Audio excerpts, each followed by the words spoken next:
Hey everybody, we're back. Today we're going to test this Go Time Gear emergency bivy, and we're also going to talk a little bit about these standard emergency blankets that a lot of people have in their cars, go bags, and emergency gear. All of these things are essential survival items, in my opinion, that everybody should have, and in most cases they cost less than $20. This channel is about plan, prepare, and practice, so I'm not going to test these things just somewhere in a backyard. I'm placing myself in a survival situation somewhere on this mountain, Mount Whitney, the highest point in the contiguous United States. That's where we're going to test these things and see how they fare. I'm in heavily populated black bear territory.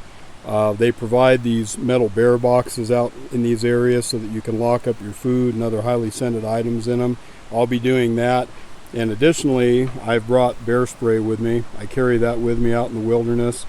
And if that fails, I also have another tool on me at all times. Okay, a lot of us have bought these emergency blankets and thrown them in our backpacks and our, emergency gear. But honestly, this is what you're left to work with. If you were out here in sub-freezing temperatures and you were stuck outside, you don't have a lot of options to really cover your body up and really stay warm. Cold wind and air is going to blow all over me in this thing.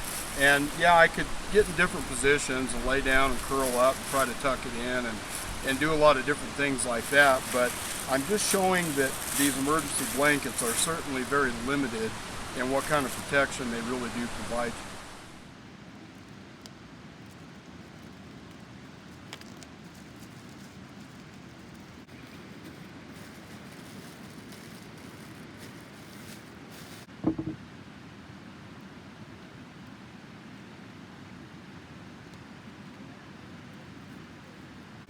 She ain't pretty, but it just might save your life by using some simple duct tape in your pack and your emergency blanket. If that's all you had, you could do a makeshift emergency bivy and hopefully make it through the night.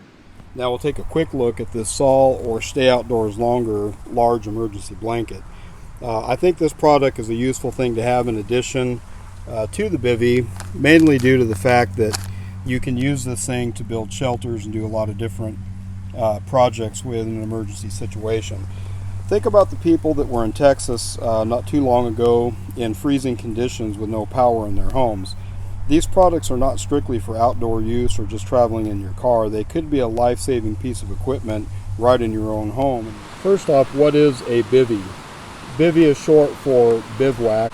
A bivouac sack is something that hikers and people that are a little bit more used to spending time out in the outdoors with minimal gear will use. These are different than a bivouac sack or something that is used for a more long-term sleeping environment. These things are made out of a very thin, lightweight material with no insulation thickness to it like you're used to thinking about with the sleeping bag. This has a mylar type material on the inside of it. I don't know if that's exactly what it is, but it's a reflective material that reflects your body heat back to you. They will help you survive in a SHTF environment that you might find yourself in, whether you be lost in the woods or broke down in a car in a freezing temperature, and a myriad of situations. But this isn't something that you're going to use every day. So what do these do for us then? Well, there are 5 primary ways we lose heat in our bodies. One is radiation, convection, conduction, evaporation, and respiration.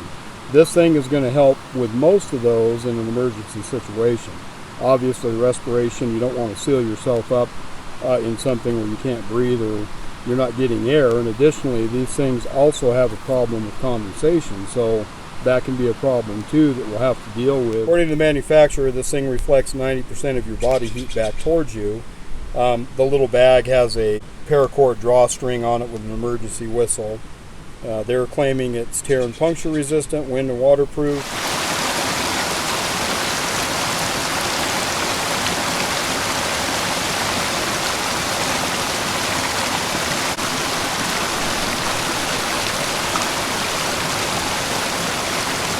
It's going to take a while for dinner, but we'll get there. Okay, it's starting to get late. I need to get on the stick here and find a place that I can set up for the night in the emergency bivy. Looking out for activity for wildlife by droppings, scat. So I'm going to keep moving here, but it's getting late. The sun's going to go down pretty quick. and that's going to be, the temperatures are going to drop up here. Even though it's summertime, I'm at about 9,000 feet or higher. So just remember, laying on the cold ground is going to be one of the things that could possibly take your life in a survival situation in cold or freezing temperatures. Emergency whistle, but since the material is thin, it can be easily torn and punctured. This thing isn't designed for long-term sleeping use like a bivouac sack. This is designed for a small light item that you can pull out of your pack and crack it out in an emergency situation. Remember, I talked earlier about the insulation on the ground here. In a real survival situation, I would certainly be adding as much of that as I could. I'm not going to start breaking off tree limbs and gathering pine boughs and that kind of thing for the purposes of this video.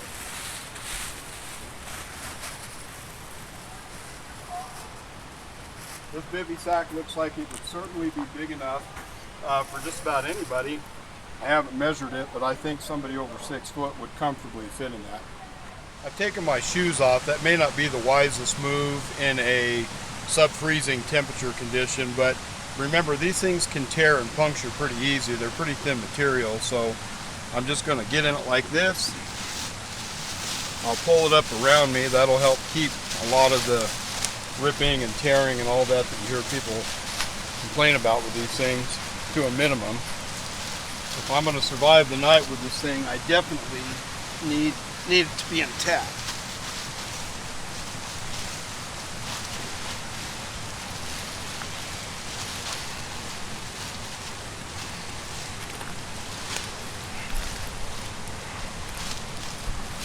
Yeah, I can already feel it getting warmer in here.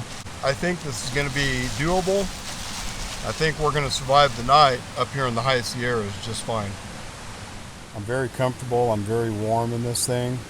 A thunderstorm blew through here just a little while ago, so I was very thankful this thing is waterproof. Additionally, this orange color I think is the better choice. Some of these you can buy in a OD green color and that type of thing, and that'd be fine if you were trying to stay hidden or concealed.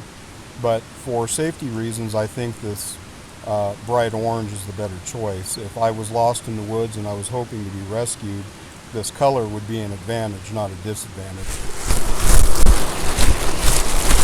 Okay, overall this emergency bivy worked out real well. This would have been a life-saving piece of equipment had I actually been stranded out here in this high country setting. So think about adding one. Throw some in your car for breakdowns on a cold winter's night on a high mountain road, or your camping gear, your emergency gear at home. Hit the like and subscribe button down below if you appreciate the content that we provided for you in today's video. Those things help us out with the channel. And as always, get ready so that you and your family can succeed and thrive.